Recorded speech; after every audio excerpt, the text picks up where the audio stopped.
Tom, let's do a little name association. We'll start with Ludwig von Mises. Okay, well, heroic economist, if you can imagine those words being put together next to each other. I mean, a guy who, when he was 31 years old, writes a monetary treatise that we're still learning from 100 years later, where in that treatise he implicitly basically predicted the housing problem that we just had, because he said that if you intervene in the credit markets, you're going to have all these terrible outcomes. He was a guy who heroically, in the 1930s, as a Jewish economist in Europe, teaching the free market, found himself in a position where he had to flee his home, come to the United States for his own safety. When he was 59 years old, he was almost empty-handed at the time. And yet he carried on. He wrote book after book, including his major treatise, Human Action.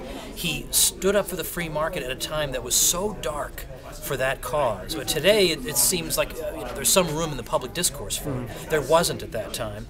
And he's stuck by his guns all the way to his death, was not vindicated in his lifetime, but now there's a rising generation of kids who want to follow in his footsteps. John Maynard Keynes. Well, to the contrary, here's somebody who tells the governments of the world what they want to hear, which is exactly the opposite of what Mises did.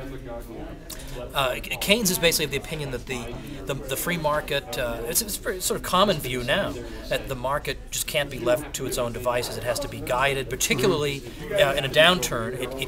It cannot be left to itself to correct itself. It will correct itself, but it'll take so long that the damage will be horrific.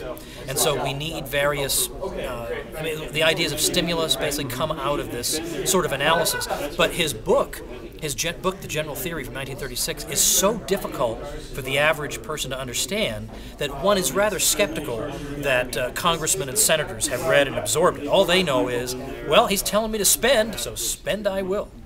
Adam Smith. Adam Smith is now there are some Austrians who would say that Smith is rather an overrated figure in some ways, but in that some of the analytical errors that he made actually set economics back to some degree. But on the other hand, he has an admirable exposition of the division of labor, and he fought against mercantilism, and he basically showed that the best outcome is not when there's state privilege for this or that, but when people are more or less allowed to pursue what they want to pursue. The Fed.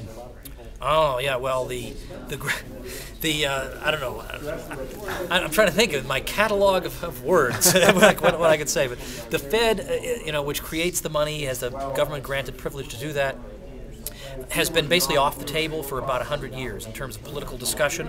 You're not supposed to talk about that. The Fed is wonderful, and it's composed of experts, and you're a stupid peon who's not entitled to an opinion on it. But the Fed has done a tremendous amount of damage in this housing problem that we had. And it was, as Murray Rothbard shows in his very important book, America's Great Depression, the Fed played the key role in bringing that about. And the arguments made in defense of the Fed that, well, it's given us all this extra stability, no, I don't buy that at all. And in fact, as I mentioned in the talk here, I have a page that deals with all this phony baloney arguments of why we need the Fed, tomwoods.com/panics, so check that out. But the Fed is my summary. Richard Nixon. No, that's kind of, well, thanks to Richard Nixon for making Ron Paul politically aware. It was in response to the price and wage controls of Nixon, and no doubt also the closing of the gold window at the same time in 1971 that got Ron Paul interested in politics.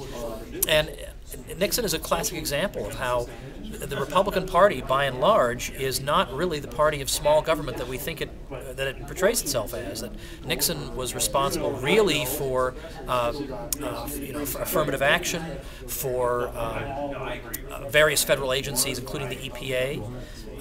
Presumably there are other ways of handling these sorts of issues. He was considering a minimum income for every American, and so when you look at and spending under him was very substantial. A big increase in Social Security right around the election time. It was pretty obvious what his intention there was, just to get more votes. So he just goes to remind us of what we've recently been reminded of in a Wall Street Journal article showing that entitlement spending has actually gone up much faster and higher under Republicans than under Democrats. So the summary of how I feel, it just goes to show we're totally screwed. Ron Paul. One word is hero. I think the issues that he's criticized for are issues that are actually require great courage to talk about at all. It would have saved him tremendous grief to avoid issues that he gets criticized for, but he just refuses to do that. He's just going to tell the truth, and he has, 2 years from now, no one's going to know who Rick Santorum is. But 30 years from now, there'll be young kids still inspired by Ron Paul, still reading his books, because he changed the way people think about government, about war, about banking, about money, about the Constitution. There are very few people who say, studying the philosophy of Mitt Romney changed my life. If you can even pinpoint what it is, if he even has one. So people say, oh, Ron Paul didn't accomplish anything. He accomplished more than any politician in my lifetime. Paul Krugman. Well, Krugman is an example of somebody, I would say, just because I disagree with somebody, I don't necessarily disparage that person or insult that person. But Krugman is a particularly odious fellow because when he describes other people's positions, half the time he can't even bring himself to state his opponent's position correctly, and then he goes and triumphantly refutes his own misstatement. And so I think, to the contrary, there are a lot of Keynesian economists who wonder, how did this guy, who's very good on international trade, which is his area, how did he become the national spokesman for Keynesianism? He's not even known to be like the greatest macroeconomist. So there's a lot of normal people cannot imagine the type of envy that exists in academic departments. Okay, last question for you. America's economic future.